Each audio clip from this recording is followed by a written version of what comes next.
Well, I love Sandy Jeff's poetry. If you get a chance, it's worth grabbing. She's from Melbourne. She's someone who's had to deal with the ongoing issue of schizophrenia for a lot of her life, but she writes lovely poetry. And she's written one called The Thesaurus of Madness, and I just love it.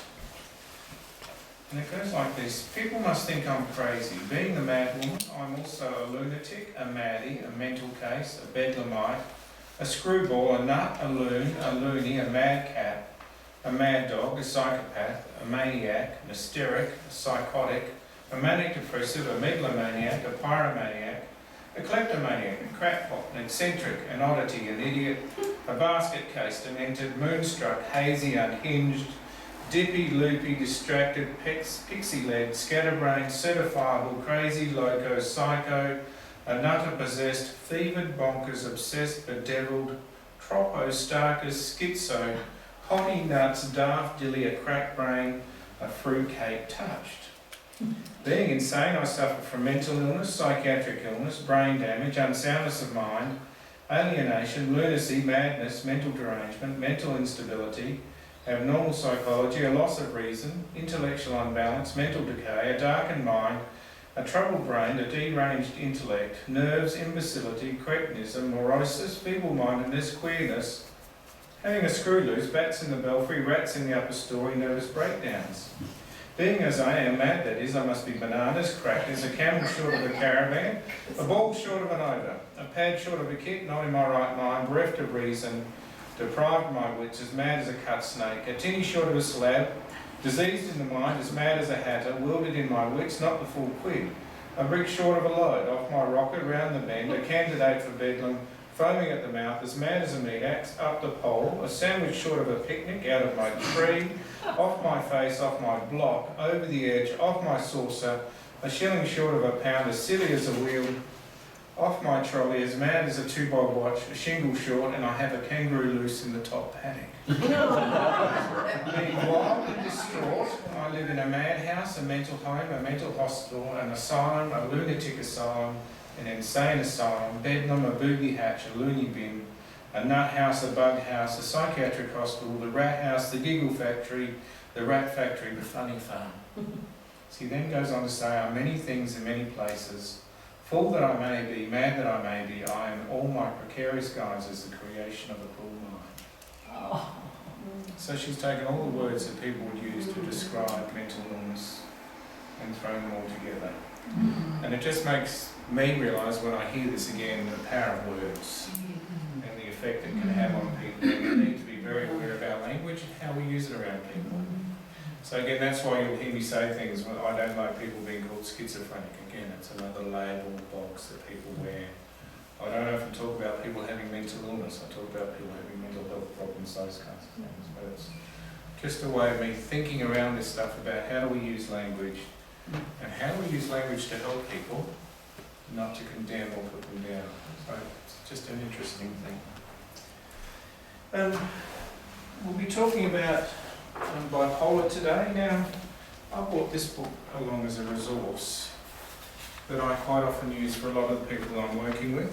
It's 2002, it was first put into print, but I found it really useful, and I've got a few of my people who've read it and said, Mark, that actually makes sense to me, and can I keep it as a resource? And I usually say, no, you can't. So some of the stuff we're going to use today comes from this book, simply because I found it such a good book and a good resource for people, and some of the things it says.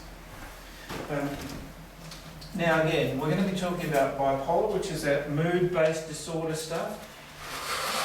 So in bipolar disorder, people get the highs and the lows. Or they can get kind of come down and come back up a bit and then go down again. They would call that bipolar 1 and this bipolar 2, I think, where people have hypomania. Sorry, what's the difference between these two other than This is, the moods are up as high, and these are kind of up high but not as high. So they talk about that being hypomania, and you find a lot of people actually have hypomania, and they use it to drive themselves in business, and they use it to drive themselves in art and all kinds of stuff. And in fact, I've met a few ministers, I reckon, who have hypomania, and they use it to drive along what they're doing. And again, could be useful. The trouble is, every time you're up here, you have to eventually come down here. There's no in between with this kind of stuff. And again, you need to remember when we're talking about this stuff, that when people start experiencing these highs and lows, they actually lose insight. So they lose that ability to stand back and look and see what's going on and understand what's happening to them. So once these moods start driving them and they lose insight, it becomes very hard for them to manage, because the mood starts driving what they're thinking, what they want to do, who they are, all kinds of stuff. Does that make sense for people so far? So again, a very powerful thing to kind of, for people to have to work through. If they take medication and stuff that they need to, So if they take the medication that they need to, yep. Can they start losing themselves? What do you Like, mean? as in their personality, their creative side? Or is that not with bipolar, that's with schizophrenia? No, for some people they don't. I've got one of my chaplains that I've worked with for a number of years has bipolar. She was teaching and all kinds of stuff and developed bipolar disorder. And she had to go on medications, and she's been on medications now for almost 40 years. Has lost none of her pastoral care gifts, skills, creativity, and any of that. That must be with some other illness I'm thinking of, or something. Some of the medications for a while will lock people down a bit. Yeah. But again, you've got to weigh that up, because being up here has a severe cost. Yeah. For a lot of people, it has quite a severe cost. Yeah. So, I've had one of my people who got bipolar disorder, and in one day they blew $25,000. Got fired from their job because they told their boss what they thought and where they were going to go. In the process of that, they buggered up their relationship with their partner. Because, they told them they weren't in line with them and all kinds of stuff. So there's a high cost with living with this. Very high cost, because you make decisions that you probably normally wouldn't do. Can it be creative? Yes, but it may not be very healthy creation in the long run. Does that make sense for people? So does medication just sort of even it all out? Yeah, the whole idea of medication is to bring it back down to a normal rhythm and pattern. And we all have normal rhythms and patterns, by the way. All of us would have normal rhythm patterns that we would live by. And that helps us, and we need those. They actually let us know what's going on in our world and how we're functioning, how we're operating, all those kinds of things. And all of us would have a natural biorhythm. So I don't tend to run groups on a Thursday, because my biorhythm is flat. Thursday is a flat day for me. If you want me to do something, don't ask me to do something on a Thursday, because my mood has dropped down here a bit, and it's part of my natural rhythm that I have in my life. And that we'd all have those kind of rhythms and patterns that we would live by. Yeah? How do you find out? Yeah. Because I remember years ago the biorhythm thing was all out, and we did these things, but I can't remember what it was that we did to find out what our biorhythm was. Oh, okay. For me, it's just learned experience. Oh, right. I go to do something on a Thursday and it'd be harder and more difficult to do, and I think, oh, why is that? And it's just part of my biorhythm that I would have to do. But all of us would live and have those going in our lives. That would be quite normal. Yeah. And, quite healthy for us and protective for us. But when they're up that high and when we lose insight, insight is the biggie. Once you lose insight about something, you are in serious trouble. Because again, the other thing that's going to happen when you lose insight, you're not going to listen to other people either. That stops happening altogether. So you mean insight is in reasoning and... Yep. Not just reasoning, but that ability to stand back and reflect and look at something and say, I went to do that and it didn't work because, Yeah. or I did that and it worked, so I'm going to keep doing that. That's insight. Okay. And we need, all of us need insight in some way, shape or form if we're going to be healthy. You can't get by without it. If you think you can, you go for it, but I don't think you'll do very well. Very definition. Come on. Just go with the flow. Tries at least.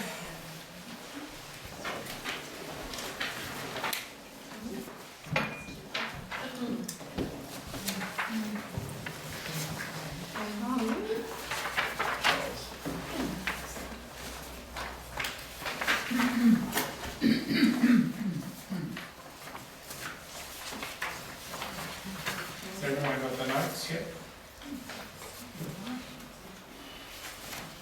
Made enough copies this today. So if you go down to that bottom paragraph, it talks about the nuts and bolts about what is bipolar.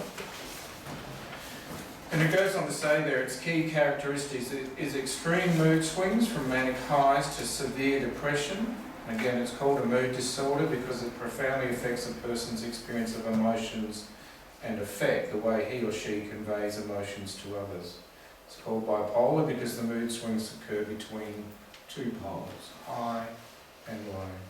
It goes on to say in the manic state, people experience different combinations of the following. So they can be elated or euphoric, and for some people they'll get really, really happy and they'll get really expansive, like they'll start talking at you and will never stop. And the other thing is they can get quite irritable moods, so you can get quite excessive anger or touchiness. They'll often get a decreased need for sleep. They'll often get this grandiosity going on, like, hey, I'm great, and I'm going to go and do this, and all kinds of stuff, but they'll often get quite grandiose. The mood is driving the picture of how they see themselves. Or they'll get an inflated sense of themselves and their abilities. And again, talkativeness, man, will they get talkative? Let me tell you. They'll just talk and talk at you. They've got these ideas just flying at them, and it just comes and comes and comes, and they just talk and talk and talk about what's going on. Racing thoughts or jumping from one idea to another, an increase in activity and energy levels. So their energy levels will go through the ceiling, and they won't sit still. They want to keep going and they want to keep doing things. They get changes in thinking, attention and perception, and they become very impulsive. They just see it and they just, I'm going to do that. And it's just, they'll just go off without even thinking about the risks, without thinking about how that may affect someone else. They'll just go and become very impulsive and again, quite reckless behaviour and get themselves often in quite severe trouble very quickly. And again, because they don't have that insight, and they won't listen to others often when they're in that kind of state of being very high. They won't listen to other people, other people's ideas, other people's thoughts. Again, can become very hard to do. And then people get into that depression stuff, and again, and we've talked about depression, so they'll get all that kind of stuff happening, lack of motivation, all those kinds of things going on. So they'll get these swings. Again, it has quite a devastating effect in people's lives. Because again, not only do you have to experience the highs, but you have to experience the lows. And so again, it can have a double whammy for people as well. And for some people, they'll not only get the bipolar, the mood swings, but they'll also get the schizophrenia stuff going as well. So they'll call that schizoaffective disorder, and people will often have that kind of grandiosity going with delusions, thought disorder, hallucinations, that kind of stuff as well. So it can be really hard for people, especially when that kind of stuff is running. It becomes very hard for them to manage and to deal with. And sometimes the only thing that you can actually do for them is to get them into hospital. That's the only thing you can do. They won't like you for it, by the way. Now, I've got a few people who've been upset with me because I've seen their mood and what it's doing and how it's actually affecting them. And again, at that stage, for me, it's about making sure they're going to be safe and everyone else is going to be safe, and to make sure they'll get help. And so I'll start ringing mental health and all those kinds of things to make sure that they get the help that they need. And I'll start documenting stuff that's going on as well. So again, Because what I want them to do is get to a point where they get into a safe place for a period of time, get more settled, so that this inside stuff starts to come back, and they can start to make different decisions around their lives. But again, I do that, and I have no compunction about doing it. I simply go ahead and do it because I realise that's the best thing for them. Because if it keeps running, it's just going to keep damaging. And has anyone been around anyone who's had bipolar before? Okay, well, you've all experienced them, so you know what that's like. So, but again, I don't have any kind of problems with it. And again, I know the person probably won't talk to me for a while. But I much prefer that than for them to end up more damaged or more hurt, or someone else hurt or damaged. And again, especially around kids, I'll be even more quickly in doing it. Because again, kids can be quite severely affected by a parent who's got this running. So again, you know, for me it's not a problem. I simply go and do it and start making reports and start letting people know that this is going on. Yep. Mark, is there an age, a typical age when people are more likely? This stuff usually starts when people are around 15 to 19. 15 to 19. Yeah, so it's still another young person's type disorder, often. Some people do have it start later in life, but that would be kind of unusual. So what makes it stop? Again, you know when you have that stress stuff? Yep, so always go back to the stress model. And if you think about 15 to 19-year-olds, they're trying to make their way in the world, try and actually understand who they are, try and actually kind of work out what it is they want to do and who they want to be and all those kinds of things. It's actually quite high stress. And then, you know, trying to be different and break away from family and all that kind of stuff. You know, all that stuff is going on. That's really high stress for a lot of people. And when they don't have the skills to manage it, or the support to manage it, guess what? Stress upon stress. And often they'll be using drugs to help themselves. So I met a young lady Friday. She's 26. She's been using drugs since she was 16. But no one suggested to her that she should go and see a psychiatrist. They just labelled her as borderline and told her she was a druggie. But as she spoke to me, I heard all these signs and symptoms. And I said to her, has anyone ever said to you that perhaps you need to go and see a psychiatrist and look at what's happening for you here so that you have a better understanding? And I actually had to say to her, I can't actually help you until you've done that. But again, she had lots of high stress she just hadn't managed, or hadn't been able to manage, and again, she's been using drugs for near on 10 years to try and manage it. So I'm hoping she goes and sees a psychiatrist and starts getting some help. But can you hear how that stuff affects people and starts to get them? Again, there's more stuff on the various rates of bipolar and all that kind of stuff, but if you go down to the bottom paragraph there, it says between 0.8% and 1.6% of the general population has a bipolar 1 disorder, which is those extreme mood swings. And bipolar 2, I think it says there, it's about 0.5%. So that's still a lot of number of people in our community who experience that. I would actually still think those rates are going to go up.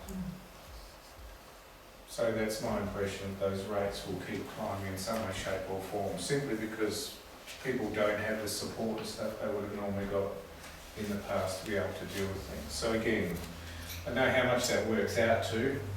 2.5% of 20 million. Has anyone got the answer? Just off the top of their head? No? Too many, yeah. So again, there'll be lots of people who have this stuff going and running in their lives. And again, it's just something to keep in the back of your mind as you kind of work with people. Has anyone got any questions or? I was just going to ask about a friend of my sister's has got this and she's been on lithium for Yeah. years and years. Yeah. Does that have side effects? Lithium does. Yeah. What would Yeah. they be? It's the toxicity. Oh. So the lithium builds up to It's pretty good now. lithium builds up in your system and causes toxicity if you're not careful, and you need to have blood tests on a very regular basis. Then if it got too toxic? If it got too toxic, it'll affect your liver and all kinds of stuff, and you need to stop it and find something Oh, else. thank you. Yeah? Yes. Lithium's just a salt though. A what? Lithium is a salt. Oh. It's really strange, isn't it? Lithium is a salt, but it actually helps people with the bipolar stuff. But it's been one of those most effective drugs around for a long time. Do you usually have bipolar by itself, or is it together with other stuff like bulimia, and does it go with People can have all kinds of stuff running. running? Yeah. At once? Yeah. But again, it's all that stress stuff. Yeah.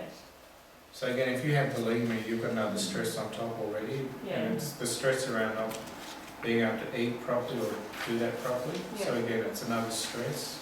Mhm. Yeah. Mhm. Yeah. So it's quite possible for people to have those kinds of things running together. Yeah. Now it talks over the page about drugs. There's some listing of drugs. The only real no-no with a lot of those drugs these days is antidepressants.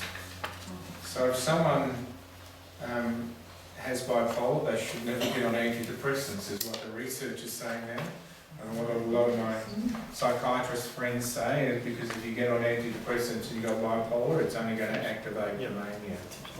So you shouldn't be on it. Yeah.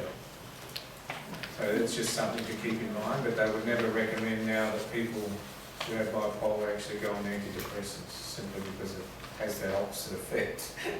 It doesn't actually lower your mood, it cramps it right up. So again, need to be aware of that. Yeah. Again, over the page, you'll see more notes, but again, I'll often use this with people when I'm looking to work with them and they come to me and they say, Mark, I've been diagnosed with bipolar. And I don't agree with the docs, and I don't agree with anyone. And I'll say, well, I've got some stuff here, how about we use this? And I really like this material because it actually lists signs and symptoms of bipolar. And it gets people to kind of tick what's going on for them in a way that's really helpful. And so I'll use these whole sets of notes with people to talk through and work out what it is that's happening for them and how it's actually affecting them. But again, they're a good little resource to use because often people will come and say, I'm not happy with this. And it's simply a way of helping them to kind of work through what's actually happening for them and how they're being affected by this. And again, it takes a little while for people to work it through. And the other thing that I often find with a lot of people is they actually love the mania. They often enjoy the mania. Mania is a very powerful emotion, and it can, drive people and push people along. But again, the consequences can be really quite devastating for people because it can mess up relationships and all kinds of things. In fact, I've got one person now who can never be a carer in an organisation because she actually ended up on charges. So she's actually kind of, lost out there. So again, I use these notes as a way of helping people to get plugged into what's going on for them and helping them to understand what's happening to them. Because often the doctor just says, you've got bipolar, here, take these meds. And people often say, well, what's that? Well, these notes will help people to work their way through it and to help them to understand what's going on. And again, they simply come out of this book, but they don't use big language in this, which is what I love. And it's very plain, easy to use language so that people can actually understand what's happening. But again, feel free to, you may come across someone who comes up to you and says, I've been diagnosed with bipolar, I don't understand it. And again, people can experience bipolar in all kinds of different ways too. It's not just a standard thing. So, for one person it may be, well, I don't sleep or I get irritable or those kinds of things. But it just helps people to understand what's going on and how best to manage and cope. It's also then helping them to start thinking about what are some of the things I need to be aware of if I'm going to be well. What are some of the signs and symptoms that may be an indicator that perhaps I'm not travelling so well and that I need to be aware of? But it helps, it does both of those for people, and I find that's really important. And again, it actually helps people to understand how to manage this best. Because again, it's really hard to manage, but again, I do find a lot of people really love the mania. And you enjoy it too when your mood goes up and you're feeling good. Yeah. And you're on top of the world and a problem comes along and you just think, no, that's not a problem today, I'm fine, thanks. And you'll know what it's like when you felt a little bit depressed and flat and problems come along and you go, oh crap, you know, that kind of stuff. So you know that, but when it's high and it's low, people love that high stuff.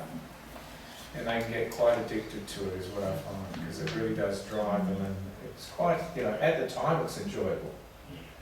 But picking up the pieces afterwards can be very hard for people. So is the reason they have a high, is there an increase in adrenaline, or is there something happening chemically there? It's all part of how the brain functions and operates. And again, it's the same for any of the other mental health problems. There's changes in the chemicals and stuff that go on. So it is a chemical change? Yeah, it's a chemical change. Chemical, yeah. That's how our brains operate. We have these electrical impulses and chemicals. Neil could probably explain it better than I can, but it's all part of that kind of stuff that happens, yeah. But often because of the stress, and often because of people not managing or coping. Yeah. It's quite powerful how stress can affect us, isn't it? I was just wondering how long might the highs last and the lows last? For some people, they can be. I got one lady I work with, you know, she could go through 2 or 3 of these in the space of an hour, depending on what was going on. And for some people, it's drawn out over a long time, could be weeks. For some people, it could be months. So yeah, so it's that swing that happens on and off, but can happen, you know, rapid. They call it rapid cycling bipolar. So people are just cycling through this stuff, and it's just really affecting them really hard. And for some people, it just goes on for a period of time. Yeah. And that's why, you know, getting the medication is really important, and getting stable is really important. Yeah. I know someone that went off their meds with bipolar, and they were home and the staff force had to come in. Yep. Don't know what was going on there.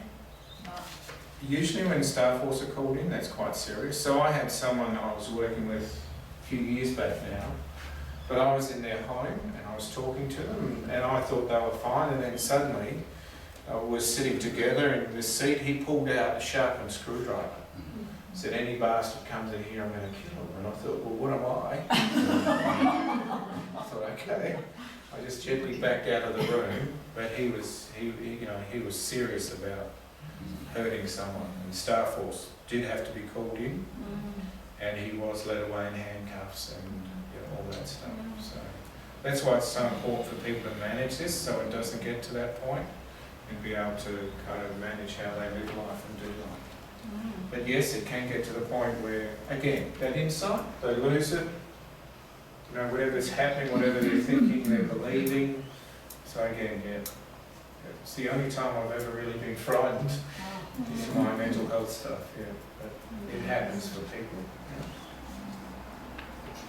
One of the dangers is that when you're feeling well, you don't think you need meds. Yeah. That's And that's come down to education. What I've discovered from people I know like this is that once they get educated onto what is actually happening to them, just the knowledge helps them to appreciate, yes, I feel great, I don't think I need them, but I do. You know? So it's not going along with your mood so much as your thinking, educating. It's also one of those things we still have in our culture, where if you're going to be normal, you don't take medications for a mental health problem.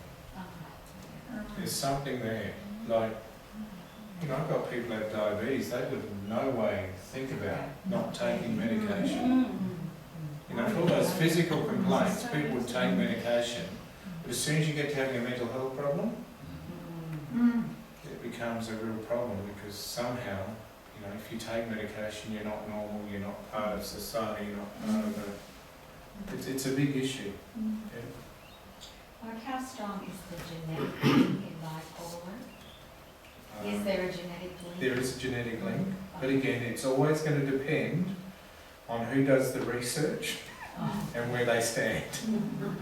So I've read research that said, yeah, it's all genetics, and I've read research that says it's all kind of nurture, nature stuff. And there's somewhere in between there, depending on who you read and what goes on. There is a genetic thing going on. Yeah. Okay, let's keep moving. Now,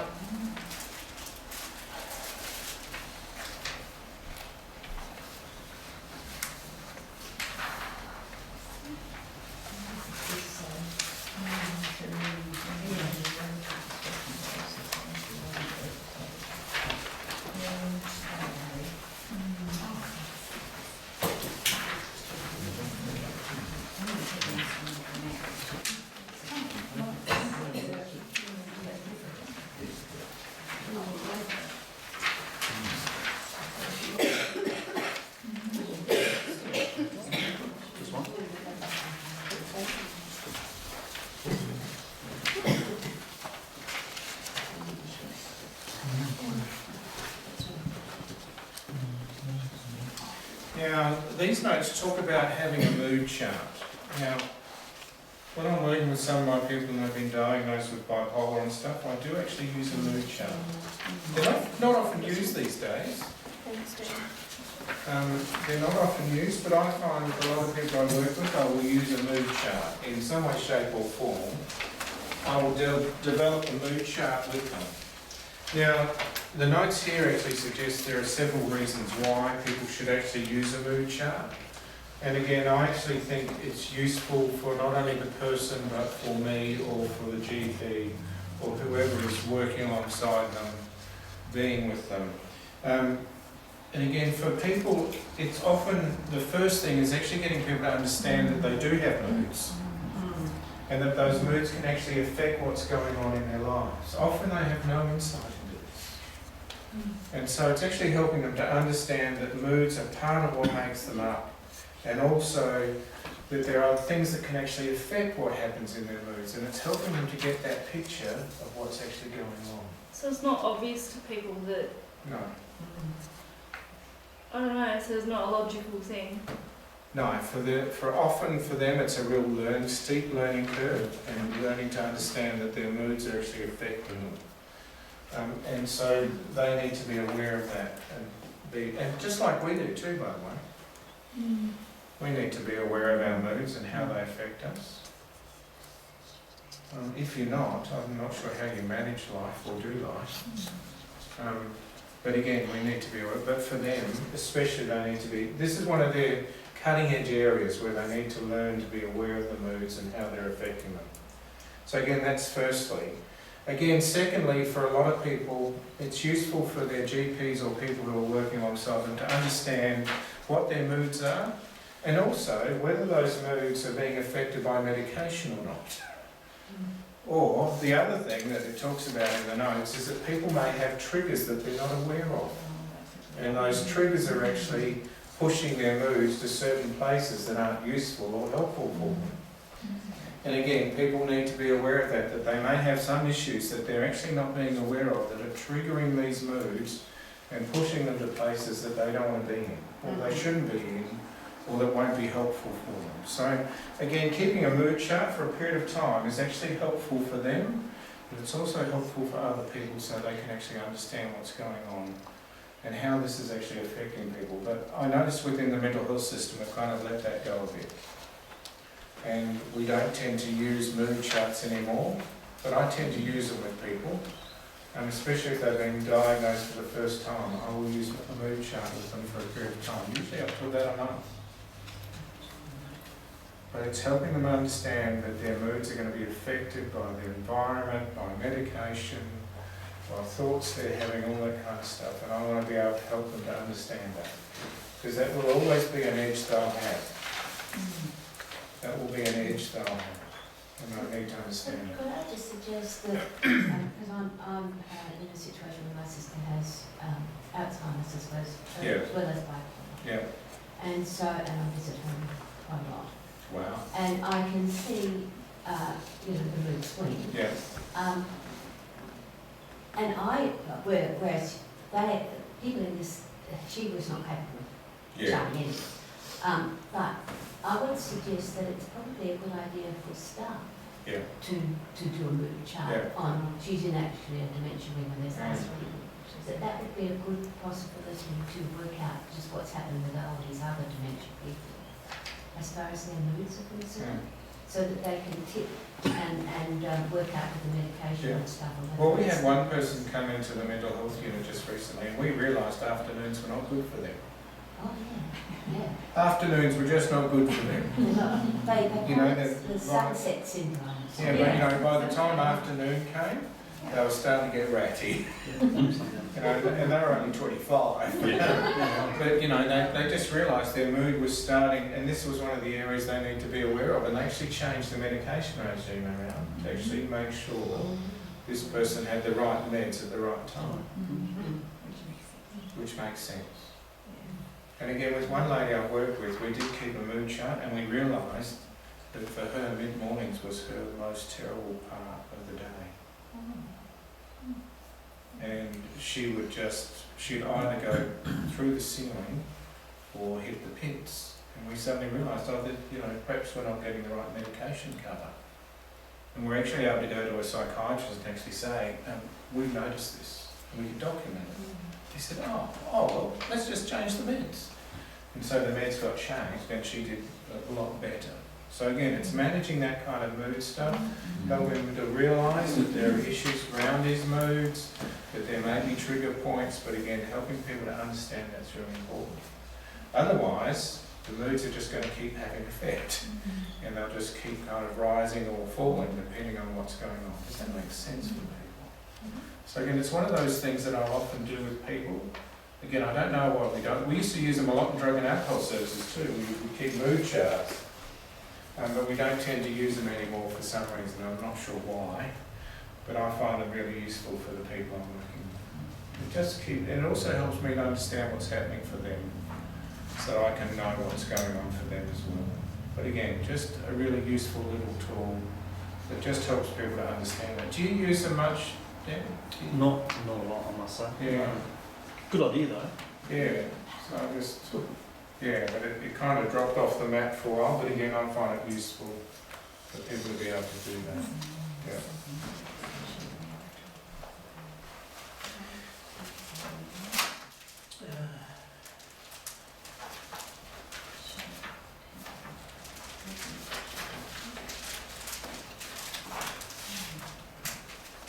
Sorry, I just...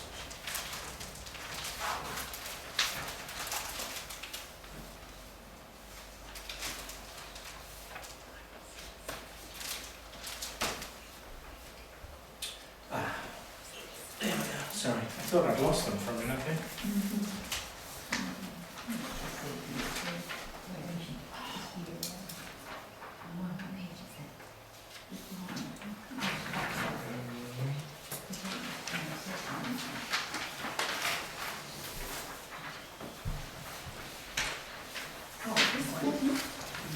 Yeah, so you'll get lots of paper today.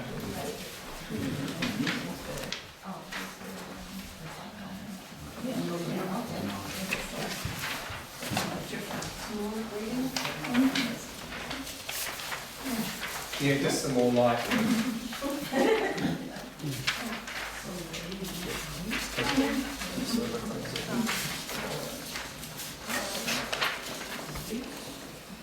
Yeah, this is interesting language.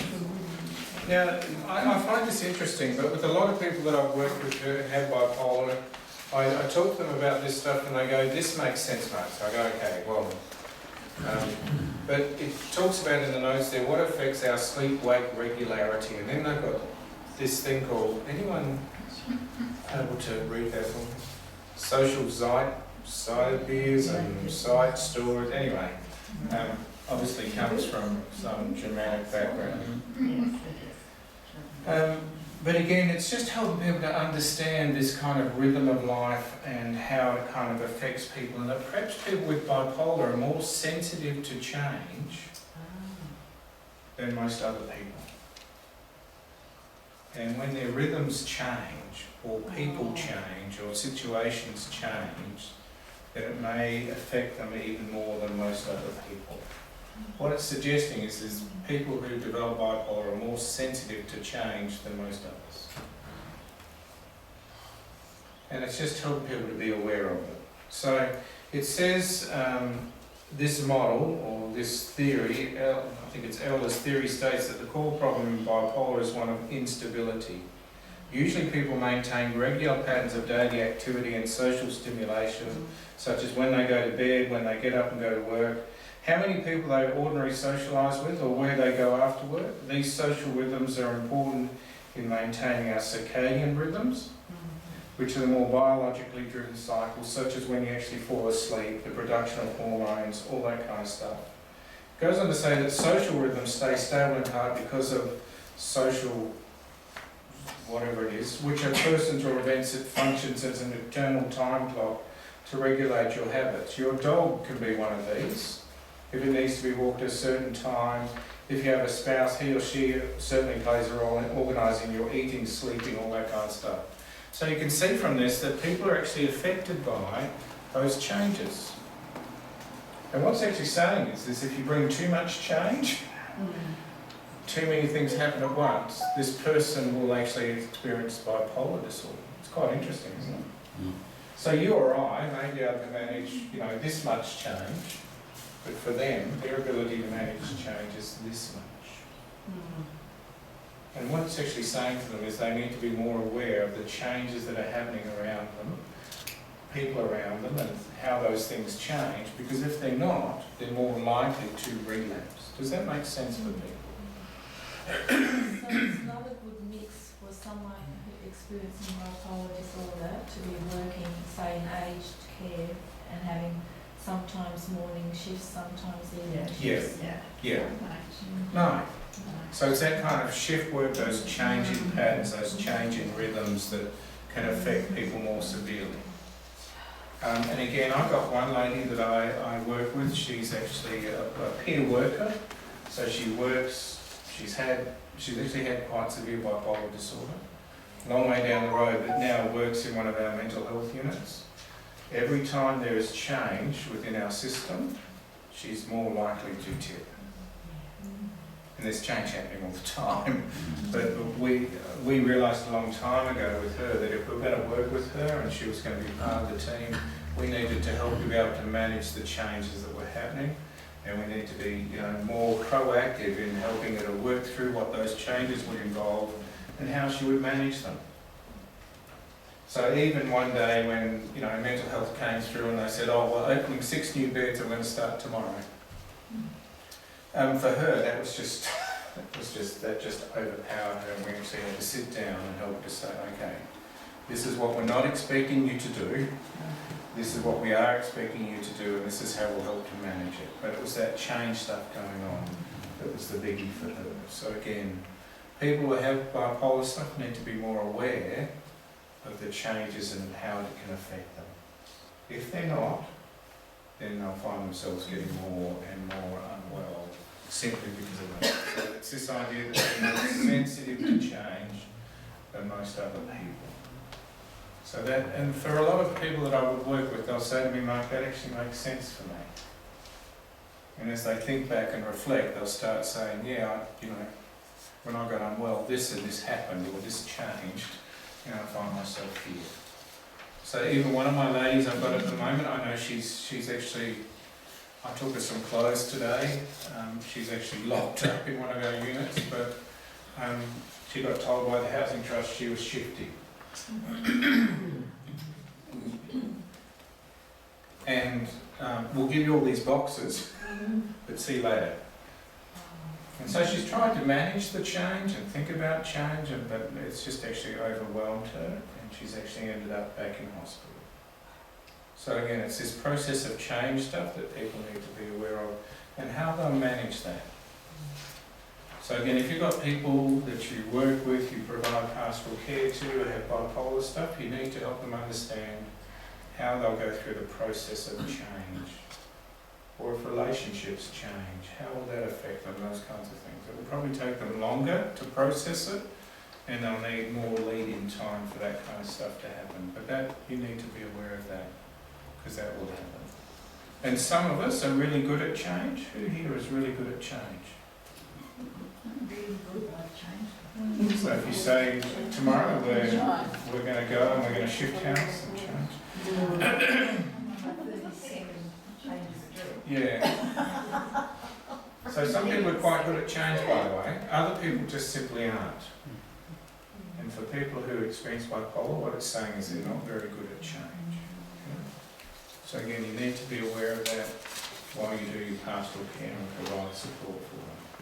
And again, one lady within one of the churches I worked at, she had bipolar. And any time there was change in even the order of service, you needed to be aware of it. Because again, that amount of change was enough to tip. Does that make sense? If people didn't know that she had that, you might just think someone's just complaining a lot. Or, Yeah, complaining, you know, or then she gets unwell and it's, oh well, you know, she's not being a very good Christian or whatever it is, and, you it's know. hard to understand people Yeah. if you don't know the full story. Yeah. So again, it's that change. But every time I talk to people about this stuff, they go, actually, no, I think that makes sense. And perhaps I better be aware of it, and I haven't been aware of it in the past, but it's something I need to be aware of now. So again, it's just a good thing to have around. But again, I use it to help people to understand why they have difficulty with their bipolar, and perhaps some of their recovery stuff can be hampered because they're not aware of this. And so their recovery stuff can actually be hampered because, again, they're not able to manage or cope with the change. So it's a good thing to keep in mind. And again, you go back to the model of change stuff. Remember we talked about the model of change? Well, this stuff comes into play with that model, and helping people to understand where they are in that model of change and what's going on and all those kinds of things are really important. The other thing I also talk to them about is that you're probably going to like the highs, and you may not be managing change well because you're going to push yourself into highs. It's like, people do get addicted to it, I think. So what's an example of a high? A high? Yeah, so is it what people do, or just how they are, or? I've got a person who is high at the moment, and unfortunately they're in hospital. But for them, their high is I run my own business, and they can show you their own like business side. But do they have anyone working for them? No. But they run their own business. They've got all these bright ideas for what their business is going to do and how it's going to evolve. He's actually also then, because of this, all this thinking around business stuff, he's let go of his relationships. So his relationships are in a bit of tatter at the moment because, you know, I'm just having fun and I'm going to make this business work and it's going to go and it's going to function well. And people say to him, but you're not functioning well. Oh no, I'm doing well, thanks very much, and no, I'm doing well. So that's all that kind of stuff that goes on, and he tries to get lines and he tries to push things forward, but he's got no capital for it. It's obsessive. Yeah, as well. yeah. But it's grandiose, I'm going to do this, I'm going to make this happen. Pushing him right out of his level of his skill base, his knowledge, all kinds of stuff. So yeah. And it's obviously different for other people, like Yep. their highs are something else, or? Well, their highs can be something else altogether, like I'm Jesus. In fact, I had someone who told me one day they were Jesus, but they thought I was doing a good job, so that was okay. But you know, they get all kinds of really grandiose ideas. For some people, they get really high, but they get really irritable. And it doesn't take much to set them off, and they get really upset very quickly, they get really argumentative, get into fights. For some people, it's kind of that sexual disinhibition stuff. They can find themselves getting into all kinds of relationships that just aren't helpful for them. They can get themselves into quite lots of financial problems. Yeah. So it can be quite different for people, but it's this mood that's driving it. How do you know that's not just, say, Enthusiasm. they're on drugs or something, or how do you know it's not?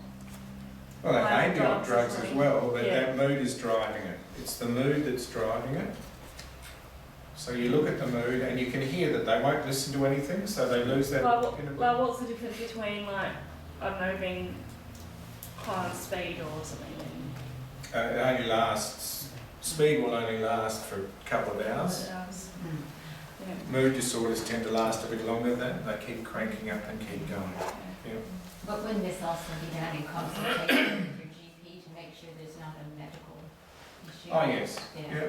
So that young lady I saw the other day, she hasn't had blood test done for Yeah, that's right. 18 months, so Yeah. you know, she needs to go to a GP and get that done. Because Mark, when you were talking about how, late afternoon, you might have episodes with this person, that's also a hypoglycemia sort of thing that could be Could happening. be, yeah. If she had had a test Yeah. to say that that's what it was, perhaps, so, Yeah, Yeah. but it's mood based and it's mood driven yeah. and no insight.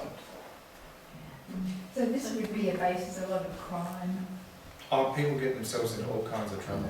I've got people up on charges for all kinds of stuff. In fact, one person ended up, I think they're in James Nash now, because they shot someone. So it can have devastating effect. I just wonder with the example of the man with the business, Yeah. like if he has a crash and he's crashing for a while, like when he has another, does he just sort of pick up where he left off? See, that's the thing for a lot of people. They've done so much damage along the way Yeah. that it's hard for them to pick up. It's often, they do quite severe damage to relationships. So every up they have could be a different sort of up. Yeah. Okay. But it usually does damage to relationships and it does damage to all kinds of things. Yeah. And that's the problem. So it becomes hard for them. And often you'll find they'll start grieving because, they've done damage along the way. So there's So losses or changes. They know that then, so they gain some insight back. Some may say, Mark, I don't remember that happening. I think, well, perhaps you're fortunate.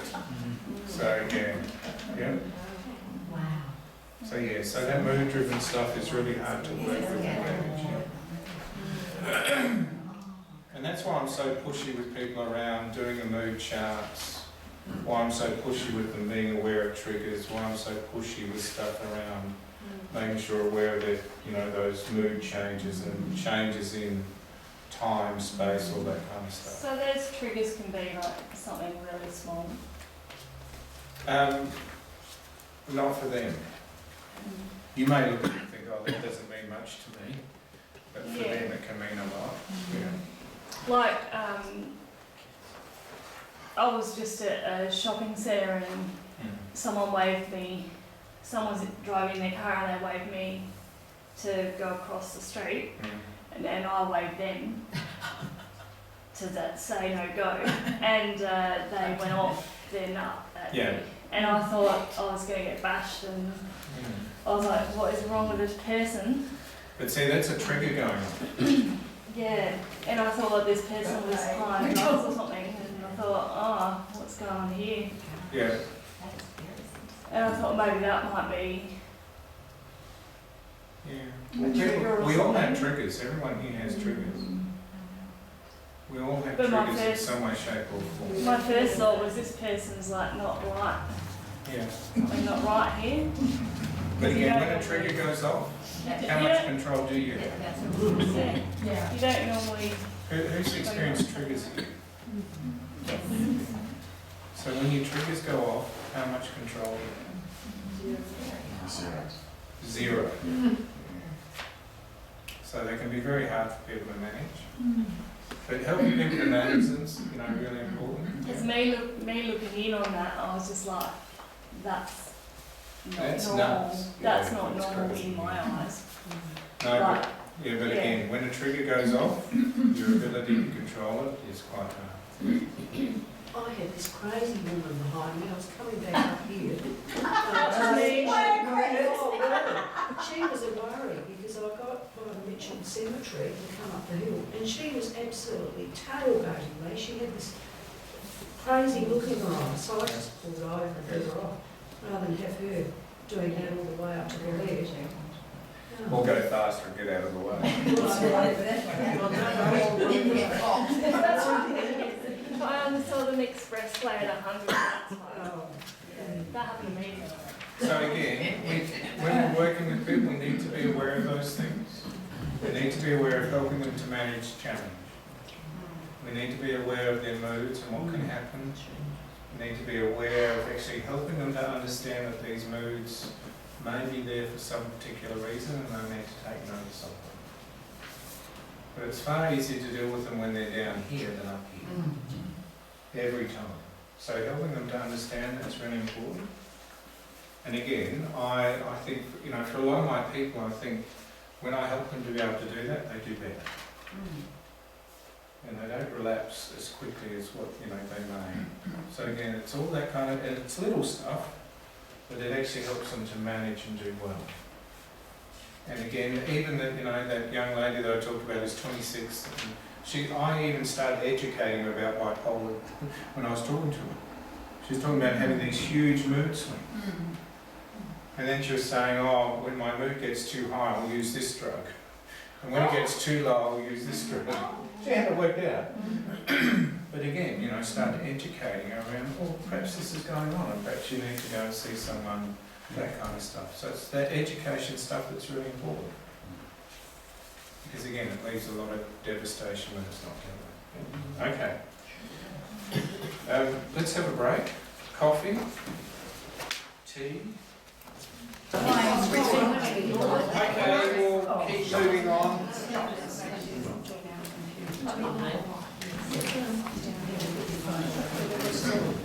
Did anyone have any thoughts or ideas during the break? Sorry? Not related to this. You're relaxed. I think the experts were very nice. No, I did mention to Mark how good it is when he's alongside of these people with mental health issues, that he allows them access to their own healing, to read this stuff, to know what's happened, to be in partnership, instead of feeling like they're treated a little bit offhand, not offhand, but just not, but that's really nice. Well, that's what you want to do, is get people in partnership. For me, that's the whole idea. I know if I get people in partnership with me, I know we'll do so much better. Whoops.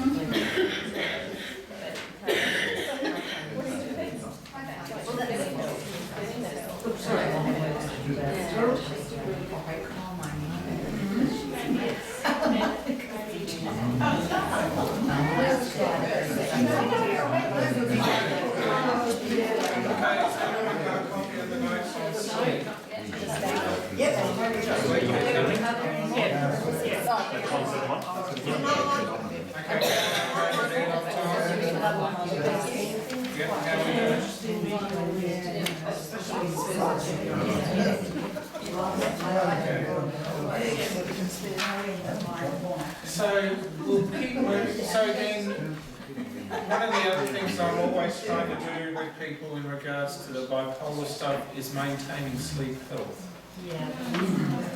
It's one of the most important things that we actually need, by the way. They actually say you need 7 to 9 hours sleep every night. Now, for some of you, you won't be getting that.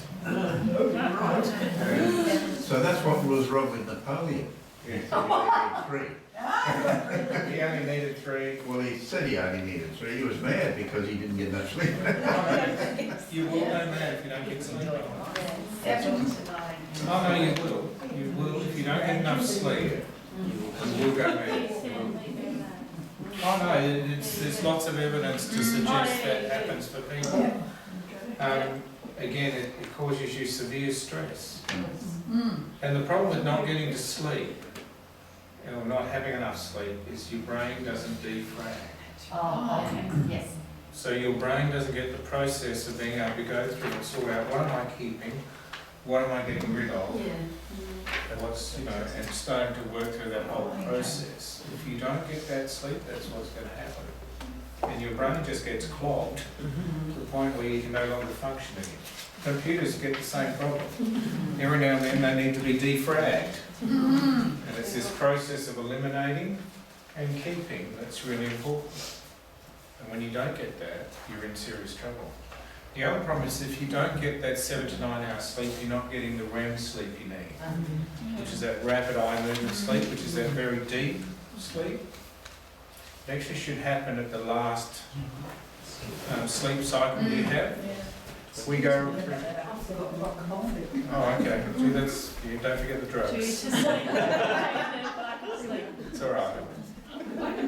But we actually have 90-minute cycles. And you sleep through a 90-minute cycle. And again, if you don't get that last part of your 90-minute cycle, then you're in serious trouble because you're not getting that deep sleep. You'll get light sleep, but you won't get the deep sleep. And again, for people who experience mental health problems, getting to sleep is really one of the most important things they need to do. But again, even for you, you need to be able to get really good deep sleep in order to function well. If you don't get it, you won't function well. There's just no So way. it's bad to hit the snooze button all the time. Yes. Probably should get up. You see, one of the things they say Same in regards time to every sleep is if you want to have a really good sleep pattern, you should get up at the same time in the morning. You should set your pattern to start waking up at a certain time each day and getting up. It's not when you go to bed so much, it's that getting up in the morning, setting that pattern of sleep, that's really important. So hitting the snooze button all the time and going back to sleep is not helping you. It may be nice on occasions, Yeah. but it's not going to help you to maintain a very good pattern of sleep. But again, for a lot of my people that I would work with, sleep becomes very important because they can lose 1 or 2 hours of sleep and that's enough to start causing them quite severe problems. So learning to maintain good sleep health is really important, and being able to do that on a very regular basis is important. In fact, I think they would say that you can catch up the time you've lost within 6 or 7 days, but once that's gone past that, you've lost that amount of sleep forever. So you can't catch it up after that 6 or 7 days. I guess that's why God said, you know, on the 7th day rest. It's part of that catching up, you know, when you have the nana nap after church or during church or whatever it is, you know, you're actually catching up. And it's part of that catching up you're trying to do. And sometimes that's really helpful for us. But if you don't get that, then you've lost that amount of sleep. So again, even for your own selves, you need to be aware of that. Arch Hart, again, if you read his adrenaline and stress book, that kind of stuff, he talks about developing good sleeping patterns and how to be able to do that. But again, really important to be able to do it. And it's really important for people when they're going through a large amount of change, is to be able to make sure they're getting the sleep they need and to be able to do that on a very regular basis. So, especially with bipolar stuff, I find it's really important for people that they learn to maintain a good sleep health pattern. Because it's one of those changes that can happen that can start tipping them over the edge. And again, I've got one lady, if she loses an hour's sleep over a week or so, she's going to start crashing. So that's all it's taking for her, is that hour to start missing. And then over a period of time it builds up to the point where she starts kind of relapsing. Does that make sense for people? So again, having material for people is really important to help them to understand their sleep-wake cycle, to help them to understand that there are certain things they need to do to maintain good sleep. Again, these notes are really basic. For some people, they will need sleeping medication to help them. There are various sleeping medications out these days. Diazepam and that kind of stuff is not good. It's all right for 12 days or 12 nights. It doesn't help, but again, the problem with it is the addiction stuff is very quick. It's only give you one. Yeah, I'm not sure. Can hear Neil going on, I'm not sure either. But again, you need to be aware of that. But there are other medications that they can give people to actually help them to sleep. I actually use melatonin every now and then. Oh, yeah. So every now and then my sleep cycle goes out of whack because I've just done too much and my head is full of stuff. I'll use melatonin. But it's one of those things that helps me to kind of get back into a rhythm and a balance again. So again, there are some medications that will help, but again, you need to be very careful with them. And I've got some people who've been on diazepam so long, I actually can't work with them. But with diazepam, its half-life is 24 hours. So it's a very bad drug. We used to use it for sedating people for an endoscopy. It meant that afterwards, when you explained what you found, they had no chance of taking it in. Do you know what it means when it's a half-life? So, It's not really yeah. long to get out of your system. So if it has a very long half-life, it's going to act for a long time and take a long time to get out of your system. The other thing it stops people from doing is learning. So it'll stop their ability for short-term memory learning. So again, you need to be aware of that stuff. But the addiction stuff is really a big, kind of really hard to break out of. So again, I'm really reluctant for people to be on the diazepams or azepams, all that kind of stuff. It just doesn't help people. But in the notes here, it talks about just some of the really basic things that people could do to help them to get to sleep. And again, if you go over the page, you kind of look at this and you think, man, that's really basic, I know that. But there are lots of people who don't know it, by the way. And so helping them to understand it's really important that you may know it, but they don't know it. I don't assume that people understand what a good, healthy cycle is for sleeping. And I say to some of my people, you need to get 7 to 9 hours sleep a night. And I go, what, mate? You're joking, aren't you? 7 to 9? They've been living on less than. And again, so helping them to understand that there's a normal, regular cycle of sleep that you need, and a healthy time that you need, all that kind of stuff is really important because they just don't understand it. They've never heard it spoken about or anything like that. And there are just some really easy things for people to do. The first thing it talks about, keep stress out of the bedroom. Don't take arguments into the bedroom. All that kind of stuff is really important. I don't watch late night news and then go to bed. I'm not going to take that kind of stress of world events and bring them into bed. I actually don't read emails after 9:30 at night. I don't take the stress of that kind of stuff and bring it into bed trying to get to sleep. Does that make sense? So even those kinds of things, people are not aware of. They're just not aware. Oh, I start to watch TV and I watch these shows and I get all G'd up and then I can't get to sleep. And I say, well, I wonder why. But again, you have to explain that to people that they need to be able to do these things. Keep the stress out of the bedroom, whatever that is. But again, even emails and stuff, if you're reading emails just prior to going to bed, you're a little bit loopy. Because you're not helping yourself to be able to just switch off and take time to switch off. I'll do some light reading before I go to bed. But it's not anything about, any of my work or anything like that. It may be a book of fiction, it may be prayers, it may be all kinds of stuff, but it's not to do with work or life or anything like that. It will be some light reading. Some of the other stuff that I will do to help me to be well and stable is that meditation stuff. And I'll take that and I'll go to bed and I'll do the deep breathing and the relaxation. In fact, I think I'm a bit like a cat when I go to bed. I have to move to certain places and then I'll move again and then I'll kind of, twist and turn. But I have this certain pattern I go through. If you stop me from that certain pattern, I'm not going to sleep. Carol must go nuts with me. I kind of wriggle and wobble for a while, but that's part of my normal sleep pattern. But that helps me to actually get off to sleep. So again, that meditation, all those kinds of things, listening, for some people they can listen to music, for others they can't.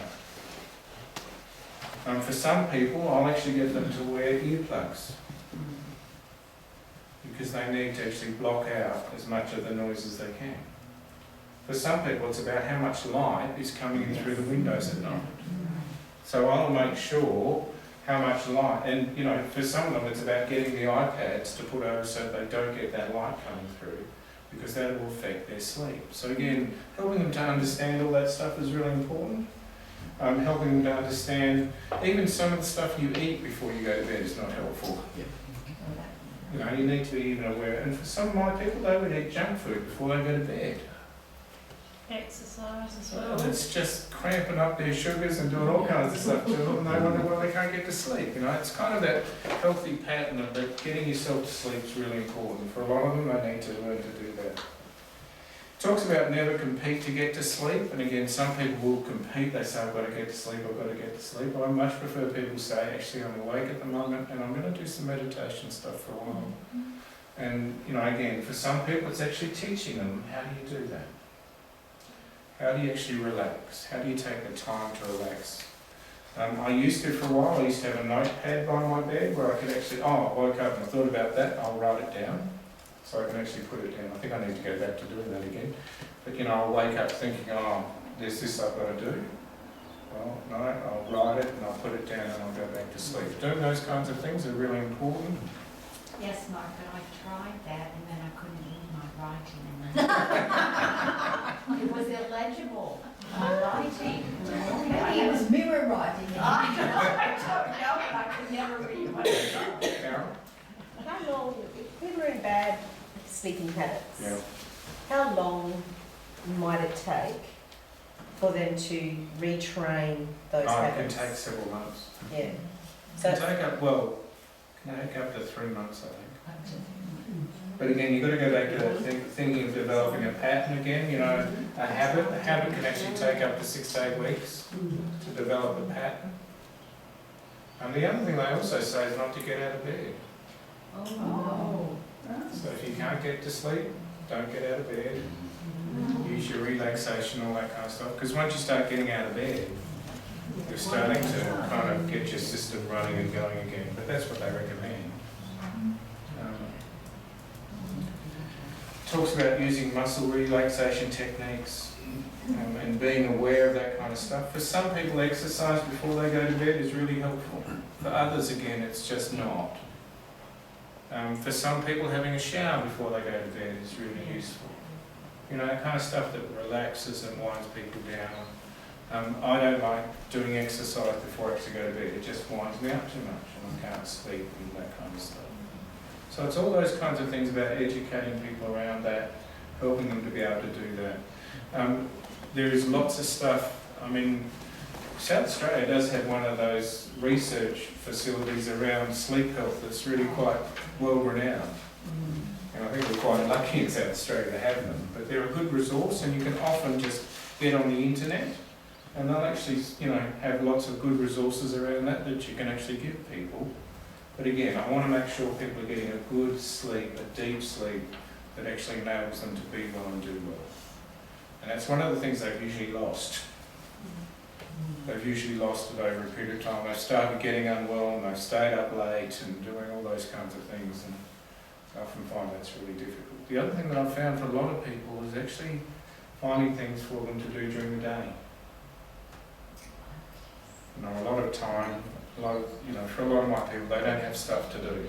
You know, they've been put on the DSP, and then they'll say, oh, there's a mental health unit up the road, you may want to go and do that. For a lot of my people, it's helping them to find things that they can do during the day that are actually help them to use up a bit of energy, that help give them a bit of meaning and purpose. That kind of stuff is really important. So again, down where I live, I know where all the health centres are. And I know some of the things they run. I know some of the programs they run. I know where people can go to get to do things and to be involved in things. And actually, I'll go with them sometimes. I'll say, let's go and check it out and see what it's like. But during the day, for some people, it can be really hard because they do. They just find it hard to do things. They're not working, all that kind of stuff, which again puts them out of rhythm, and they find it hard. The other thing it talks about there is adjusting your sleep cycle before you travel. And again, for those of you who suffer with jet lag, and we all do at some stage in some way, shape or form, but even for one of my people, travelling and losing an hour's sleep can be difficult. So I want to make them aware if they're going to travel or do stuff, they need to be aware and they need to start changing their sleep cycle to fit where they're going to, and then they need to be extra careful when they come back. I actually have seen people, we've had people come into our unit who have actually gone away on holidays, and then while they're on holidays, they've actually developed a mental health problem. And I think it's because there's so much change going on that it actually tips them over the edge. So preparing people for travel, all that kind of stuff can be really important. What else have you found that helps you to sleep? My husband has a glass of a hot Milo Right, on yeah. the bedside table, Yeah. and that puts him out like a light, Yeah, because he's not really a very sound sleeper. right, okay, yeah. No, So all of you just go to sleep. for me, it's no coffee after about midday. No coffee after midday, yeah. Caffeine. Yeah, they actually say it should be after 2 o'clock. Yeah. I Yeah. just try to go to sleep at the same time. I do shift work, so Yeah. I try to go to sleep at 1 a.m. every night. Yeah. Get up at 8:30 in the morning. See, that's a good time of sleep, isn't it? Yeah. Yeah. not sure how you adjust your sleep level if you're going overseas. No, that's very. Oh, people start adjusting it or changing it by minutes or half hour, that kind of stuff if they can. And we've always sort of just clocked on to the time in that place as soon as you get off the plane, and you don't start thinking about what it would have been home. Yes. I don't know whether that's right.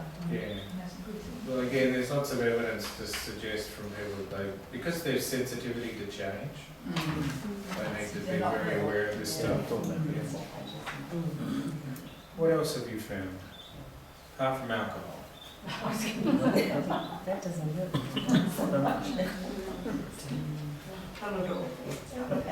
Couple of Panadol, yeah. For some people, actually magnesium helps. Yeah. Oh, okay. Magnesium will help people get rid of some of the muscle tension and Herbal tightness. teas help me. Sorry? Herbal teas. Yeah, so again, herbal teas, yeah. Sometimes it's just how many pillows I've got and what position actually, That's. you know, how I'm breathing. If Yeah. my sinuses are clogged and I don't Yeah. lie down, it's useless. I may as well be sitting in a chair. What position? It's worth thinking about, but you know, helping people to understand the dynamics of sleep is really important. Being able to use some of your own experience to help them understand that's really important too. Yeah. Okay. Sometimes it's even decluttering the room. And sometimes people have so much stuff on their bed and in their room, and you wonder how they can get to the bed. So, you know, clearing the space. Just on that, we've removed electronic devices out of the bedroom. Yes. Yes, TVs, Yes. phones by the Yeah. bedside and that type of thing. Went and bought a clock radio. They still have them, do they? Yeah, well. Yeah. What about the human alarm clock? Your cat waking you up? Well, that's even better, isn't it? But I know with my mobile, I've set it for when I want to wake up, but I've also put do not disturb on it Yeah. for a certain amount of time. So overnight, I do not get any messages or anything like that. It means that my alarm will go off at a certain time and I'll be able to go with that. Yeah. So it's worth thinking that around, but for a lot of people, sleep's really important and they want to manage that very well. Yeah. Right? Let's talk about drugs and alcohol.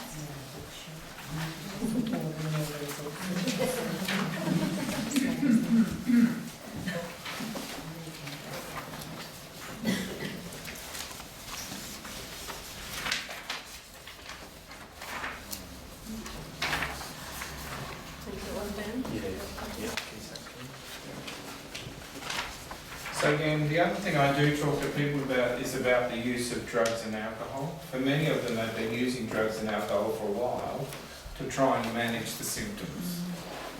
And again, for a lot of people, it's actually helping them to retrain, to think about it differently again. In some of the notes, if you look down to about the third paragraph in the last few sentences there,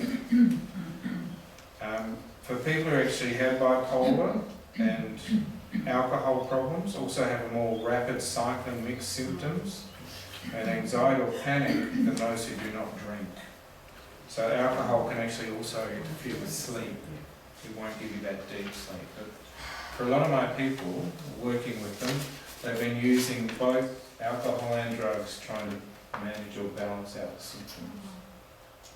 And so helping them to understand that perhaps this is not a good idea, to think you can keep doing this and stay well is quite an important issue for a lot of people. And again, so I always have notes around this kind of stuff with people and I'll work it through with them. Again, thinking about the model of change stuff. Remember how we talked about the model of change? I'll use that same model to talk about the drugs and alcohol with them. So I want to know where they are in that particular model. that they may, sometimes they're not going to hear stuff. So I'm not going to push it too hard at certain times, but other times they're going to be more aware of what's going on and wanting to make a change, and so I'll be able to help them to do that. But again, I really want to help them to understand, and a lot of them believe that drugs and alcohol help them to manage their symptoms. And it takes them a little while to realise that it's actually what's putting them in hospital. And again, you know, we have people, I've got one chap at the moment who thinks using marijuana is okay for him. Trouble is, every time he uses marijuana, he ends up back in hospital, and his bipolar's kind of flared again, and he's gone into relapse. So again, helping people to understand that stuff is really important. And again, the stuff like, you know, the methamphetamines and all that kind of stuff will definitely make it worse for people. The trouble with all the ice and all that kind of stuff is it actually makes people rage. Yes. So if you've got bipolar and you're going high, it's going to make you rage and be very irritable and again do lots of damage along the way. So again, for a lot of people, I'm wanting to educate them around that fact. And for some of you, you may need to actually educate yourselves around the effects of drug and alcohol. And again, in Adelaide, we actually do have a drug and alcohol service. And they will actually provide people with information around the various drugs and their effects and their side effects on people. And you can simply ring them up and say, I need information on this. And you can get that information, but it's good to be aware of what it actually does and how it affects people. And again, if you're not, you may get yourself into all kinds of trouble because you may make claims that aren't true or that you think are true that, you know, may not be helpful for people. But again, it's always useful to do that because drug use within our community is high. It's actually quite high within our community. Even our rates of alcohol use are quite high. And so being aware of that's really important with people. And I always, when I'm speaking with people around the bipolar, the schizophrenia, all that kind of stuff, I always ask, what's your drug use like? Have you been using drugs? How do they affect you? How do they help you, not help you? All those kinds of things. I'm going to ask those questions. And that's simply helping people to understand that there may be, you use drugs, you end up back in hospital, or it doesn't help you, or it makes you get more paranoid, or it makes you get, you know, more delusions, that kind of stuff. I really want to help people to understand that. But again, we need to increase our own knowledge so that we can actually be helpful to people. And again, that's one of the things we can actually do. So again, these notes actually talk about it, but again, I would say for a lot of people, the drugs can actually be triggers for relapses. Drugs can actually be triggers for relapses. If you don't feel like you can manage this side of things, then again, Drug and Alcohol Services does provide counsellors. And Headspace actually provide counsellors around the drugs and alcohol stuff. So you may say, look, I'm not sure about. You may ask the question, gee, I'd like to understand how the drugs and alcohol affect you, that kind of stuff, and I'm happy to talk with you. But I also realise you may need to go and see someone and get this sorted through. So again, like that young lady I was talking to, I know she's got to go and see a psychiatrist before I can work with her. Because she's never had any kind of psychiatric help for 10 years. Used lots of drugs and alcohol. And she would say, I've been trying to balance that out. I know how to use them. The trouble is it causes more chaos and more trouble for her. So again, being aware of that kind of stuff, but also being aware of the resources around for those kinds of things is really important. Do you have an AA group up here somewhere? I think they have this one, but is the one that See, we are really fortunate, you know, at Grange we've just started an AA group. So I know for people who need some help around the alcohol, I know I can refer them to this group of people and I know they'll do well by them. So they'll get support. So again, finding those kind of resources is really important for people. we really need for our pastoral care up here, we really need to have a list of all those Yeah. resources, don't we? Yeah. Is there a list? It used to be when Jeff was in charge. Was it, Yeah. Maybe talking to them. Yeah. Well again, it may be a good idea for you as a church Okay. to actually go through and get that list rechecked. Yes. All right. Where would you go for certain things? Where would you go for, abuse counselling?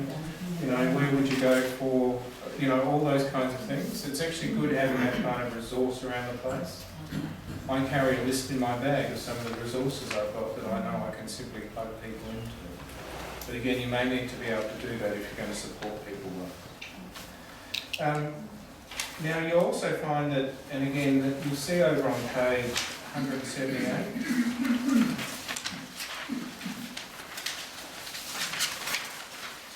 again, simply actually using the model of change to help people to understand where they are and what's happening.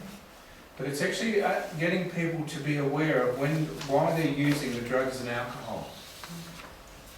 Getting them to be aware of why they're using the drugs and alcohol in certain situations and certain places. And again, it's very easy to use. It's very easy for people to understand and to go through and to understand what the effects, what the delayed effects are, because there can often be lots of delayed effects. I've got people who, because they stop using alcohol, will go into withdrawals. And that creates all kinds of problems. But again, sometimes there can be quite delayed effects from drug use and stuff, especially that withdrawal stuff. People can actually be using drugs for a period of time and then suddenly they stop and they're in quite serious trouble, but that's a delayed effect. And starting to ask people, how will you manage that kind of stuff? How will you deal with it? All those kinds of things are important. And again, even if people are using alcohol for a long period of time and they stop, one of the real problems is seizures. So, even for some of my people, I'll say you need to go to a doctor and you need to be assessed if you've stopped using alcohol and you've had quite a serious use for a number of years. It's that kind of stuff we need to do for people and to help them to understand what's going on. But again, that same model actually goes on and looks at people's expectations. What are they looking to get from it? How does that help them? How doesn't it help them? All those kinds of things. It's the same model we talked about before with that model of change. But again, it's helping people to understand why they're doing it. But again, often people will be using them before they've even been diagnosed. And, we'll be trying to manage what's going on for them. So again, I try to not, what I'm really saying is I try not to look at people like they're drug addicts. I try to look at people like perhaps they're trying to use these drugs and alcohol for certain reasons and because they think it achieves certain things for them. And I want to be able to understand that. So I can best help them to know where they need to go for help or how I can best help them. If I see them as simply drug addicts, we're in a box. Or if I tell them you just simply need to get off the drugs and you'd be okay. And I've heard that. I've heard that from a lot of people where they simply say, you just need to get off the drugs and you'll be okay. And I've seen people try it. And they try to do, the right thing by people. And they try to get off the drugs, but then their mental health problem kind of escalates and get out of control, things happen. So again, for me, it's not just they need to get off the drugs, it's a change in lifestyle. It's being able to manage that and how can I best do that for people? How can I best help them to be able to do that? And even in this area up here, I would say, because I used to do methadone programs. Anybody know what methadone program is? Methadone? Yeah, it's a substitute. Yeah, it's a chemist shop. Yeah, you go into a chemist shop. Yeah. But I used to drop methadone off for some people up in this area when I lived up here. And methadone is actually a substitute for some of the heroin and other stuff people are using. It simply has a very long half-life and actually helps them to stop using and all that kind of stuff. But I would say that even in this area, there's a high rate of drug use. It just gets hidden. And people don't know it, or people don't see it, or people don't understand it. And perhaps they've got a few more resources to deal with it or manage with it, but it's actually there. And I used to find that a lot when I was actually living up this area. We would kind of have to manage that or deal with that. So again, don't assume that it doesn't happen, because I think it does. So again, be aware of, and even just your own thinking around drugs and alcohol and what you think and what you think should happen, all that kind of stuff, you need to be a bit aware of that, because that can affect how you actually work with people. If you just think, oh, they're just druggies, you know, the work you do with people may not be particularly effective or understanding or wanting to partner with or work alongside people. So again, it's worth thinking about and worth taking the time to do that. But again, for me, it's always about partnering with people. And how can I best partner with them? And how can I help them to understand what's going on? And then how can we kind of do this together so that we're actually helping that person to get better and take control. For me, it's about that person feeling like they've actually got some control, some say in what's happening, and how can I best do that for them? Does that make sense for people? So again, it may require some education on your part around drugs and alcohol, but again, Drug and Alcohol Services here in South Australia, I think they've changed their name now. They call them they used to be DASA, didn't they? Yeah. I still call them DASA. Yeah, I still do too. But Oh, yeah.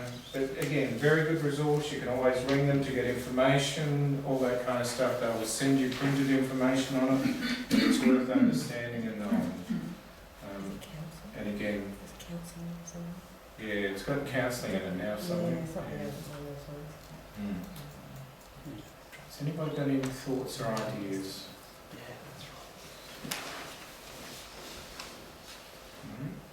Is that how some people can become alcoholic?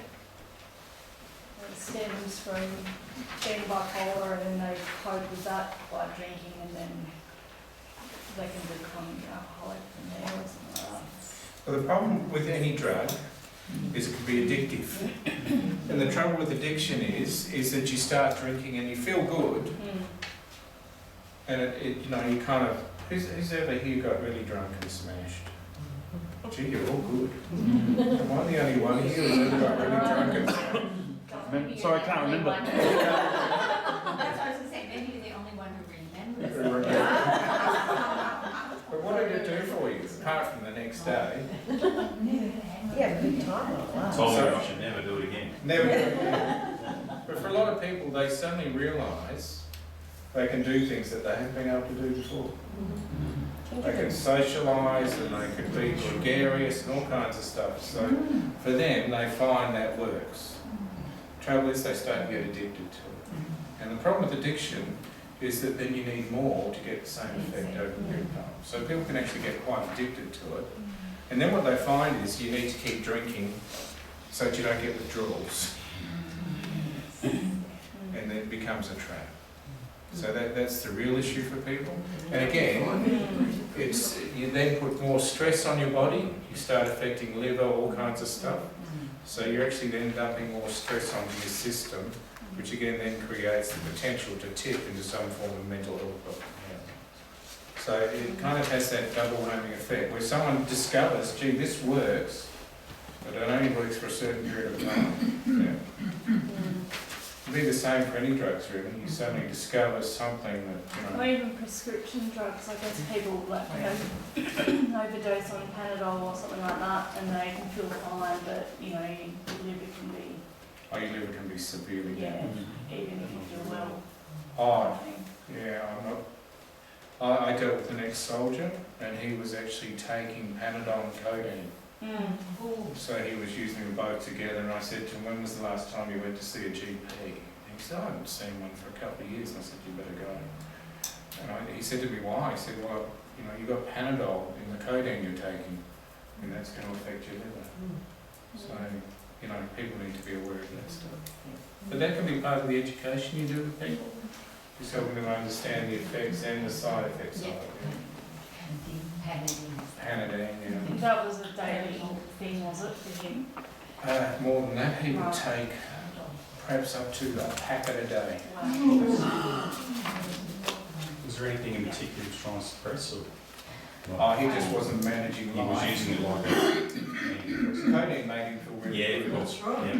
He discovered it made him feel really good, so he kept taking it. The trouble was he started off with 2 and then just got up to a packet a day. Well, it sounds like people could be really in denial about all these things. Yeah. They're in denial that they're taking as much as they take or as often or whatever. But I'm just wondering, when they finally get off these things, could their bipolar or whatever condition they might have, could that look quite different? Oh, it will. because they're not putting so much stress on their body. But often, because if they're going to a doctor and getting diagnosed, they're probably going when they've had drugs or alcohol, recently or whatever. Yeah. So it might look different to the doctor as well. Or they can still. It depends on what lies they tell. Okay. Okay. Yeah. The doctor can see through all that, or well, how much has it affected, I suppose, and how? Well, you start taking blood results, they show up fairly quickly. Right. I'm sure Neil could tell from blood results and stuff about what was going on. Yeah. Yeah. Okay. And you start hearing the background stories, that kind of stuff about what's going on. Can you completely heal from it, or do you have it? I don't know. Do you just learn to manage it? For a lot of people, some people will actually get one bout perhaps and be okay. Some people will get 2 or 3 bouts. Some people this may be something they need to learn to manage on a very regular basis. Yep. And they're the people that amaze me. That, faithfully manage their symptoms on a very daily basis so that they can actually live life. They're the people to me that speak with faith. I get a bit sick of people coming to me and saying, Mark, I'm healed and I'm doing really well. That kind of creates a whole different theology, but there's another theology we need to be aware of, and that's that people have lived with this on a very daily basis and who faithfully serve God and who faithfully live out their lives knowing that this is part of the background that they live with. That's a whole different kind of theology again, and not something we actually pick up very much within our Western culture. We're very success driven, and success means a certain thing, but I've got people that I would work with who have this stuff going on in the background, but they live out of their faith in it. They realise they're not failures. This is part of their life. They often say, I feel a bit like Paul, I asked for it to be taken from me, how many times it is, but it hasn't, and I'm still living faithfully. For me, they're the people that really stand out for me. I was just reading a book about that last night, mentioning that very thing with this girl with cancer, but saying we often think of the seasons of life, and we think we'll have this for a season and then it'll be over and we move on to something else. Yeah. But sometimes our season is like the all of life. Yeah. So, And for a lot of people, they live very well, and they live quite peacefully with it, but they have to live with it nonetheless. Yeah? They're the people that stagger me. They're the people that I kind of want to honour and name because they do it, they live out their faith on a very daily basis. Yeah. But we don't tend to honour those people.